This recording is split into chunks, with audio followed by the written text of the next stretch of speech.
Hello, friends. Welcome back to this episode of With Mrs. B, where this week we are talking about the power of the pause. The power of the pause, where real leadership is built. This week, I'm focusing on emotional intelligence and leadership. And so this is where we're going to dive in. Let me tell you what I know about where leadership actually begins and is decided. It's not how much power you have at your job. It's not the title that you hold.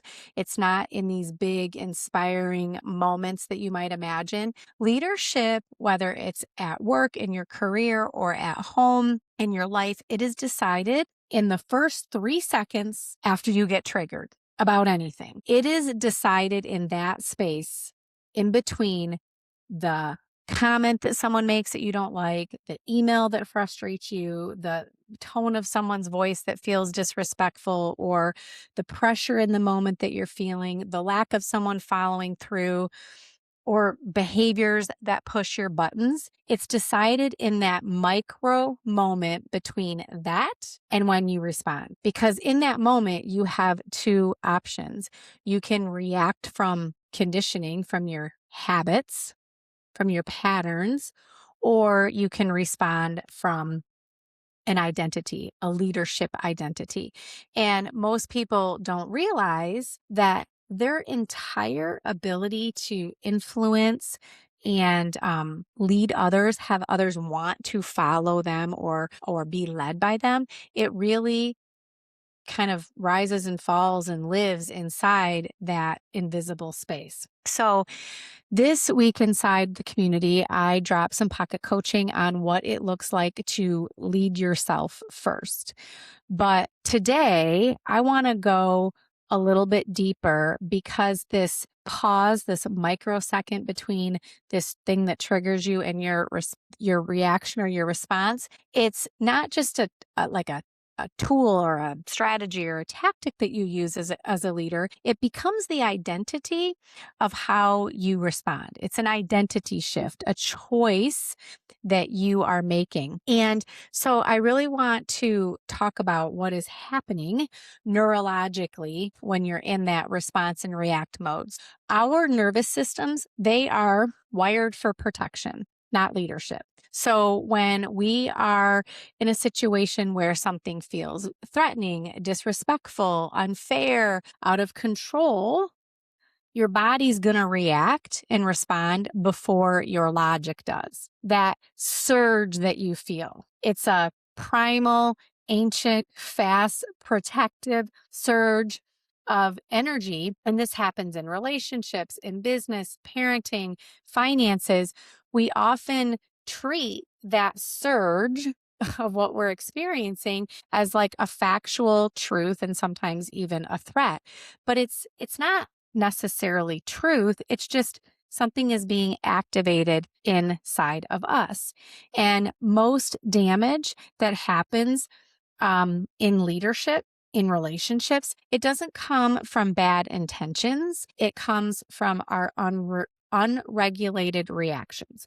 It comes from the tone of our voice or our snarky, sharp responses, or when we're acting passive aggressive to another individual, or defensive, or when we shut down, or when we over explain or over control. Any of these sound familiar? It's not because we're bad leaders, but it's because we didn't take the time to pause. And when there's no pause, you don't give yourself a chance to have a choice of how to choose to react, right? So it's like a track. Here's the track. A reactive leader feels very powerful in the moment, and it feels like you're decisive and you're strong and you're in charge and you're handling it. But that's not really power. That's just discharging that reactive energy. The real power comes in restraint, in pause. One of my favorite quotes that I heard a long time ago was, the calmest person in the room is the one that holds the most power. Why? Because that emotional steadiness that's created in the pause between like the thing that triggers you and your reaction, it creates safety. In the business world, teams trust and feel safe with a steady leader. In families, children, we know this, they regulate off of the parent's nervous system. In marriages, we grow safety in our relationship when we each aren't as reactive, when we shrink those reactive moments. So if you want influence at work, at home, in your relationships, work on your regulation. Work on regulating and pausing in that space between the trigger and the reaction.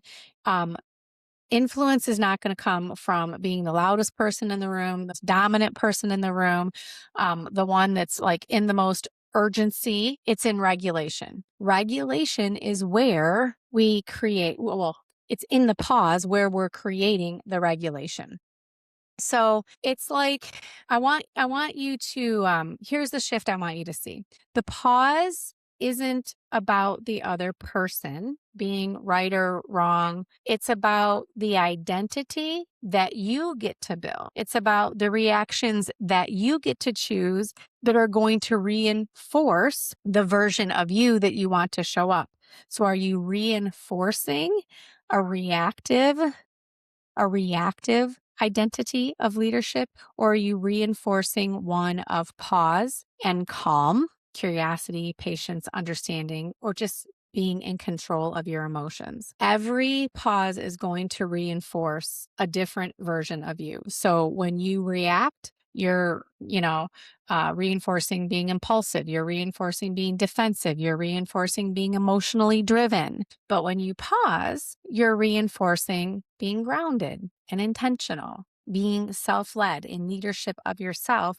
And here's the aha moment. We're not trying to like be perfect and win the moment. We're just trying to build up an identity of the person who gets to be in leadership for the rest of your life. Small incremental moments of pausing and letting the identity of the person that you really want to be show up versus just the reactive one that's, reacting out of patterns. That is identity work, because one pause isn't going to change your life, but you do this over and over and over again, and you become a very different leader. You become a very different partner or spouse. You become a different parent, and you become a completely different version of you. It is a long game, friends, a long game of practicing pauses day in, day out, in every interaction that is triggering something in you where you want to immediately respond and react or be in control. So let's make this real. The pause doesn't feel calm at first. I just want to be very clear about this. It feels uncomfortable. It feels like giving up control, like you actually have physical, maybe tightening in your chest, or maybe you're clenching your teeth, or you're like holding your breath.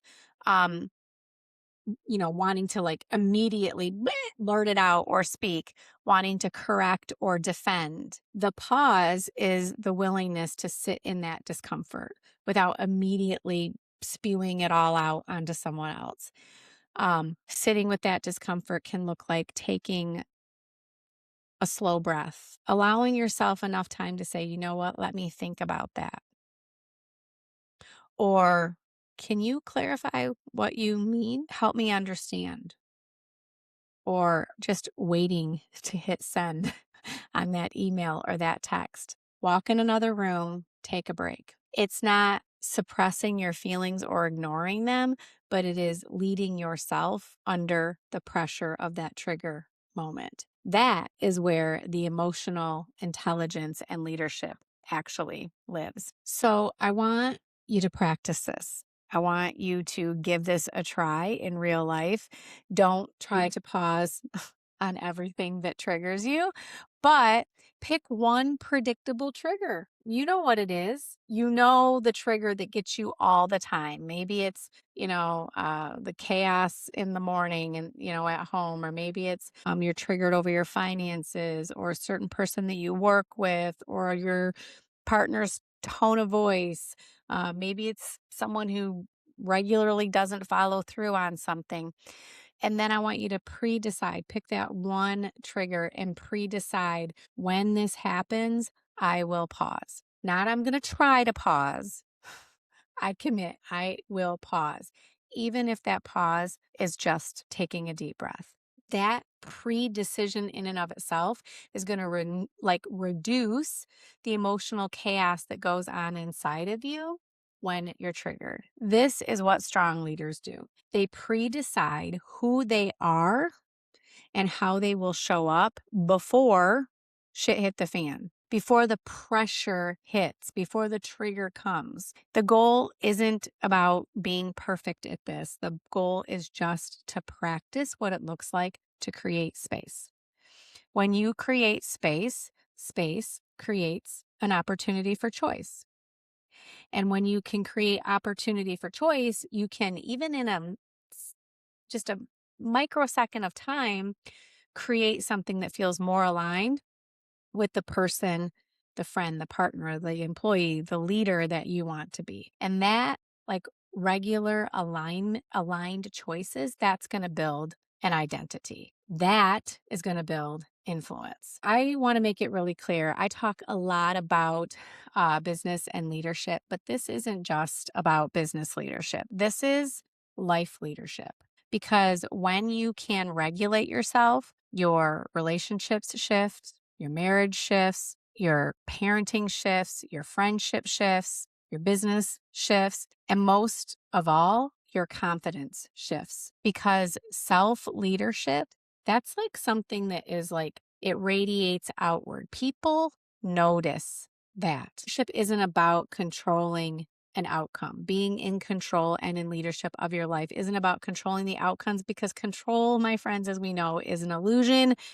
There's very little that we can control, but what we can control is our reactions, our way of being, the identity where we show up, the contribution that we make to an exchange or an experience. So this week, practice the pause, not because, it's going to feel great or it's the right thing to do or it makes you agreeable or more powerful, or it's because the calmest person in the room, it doesn't matter the room we're talking about, the calmest person in the room holds the most power. So you get to build that person, that identity, one pause at a time. If this conversation resonates with you, I would love for you to join us inside the Build a Life You Love community. We are hosted on School.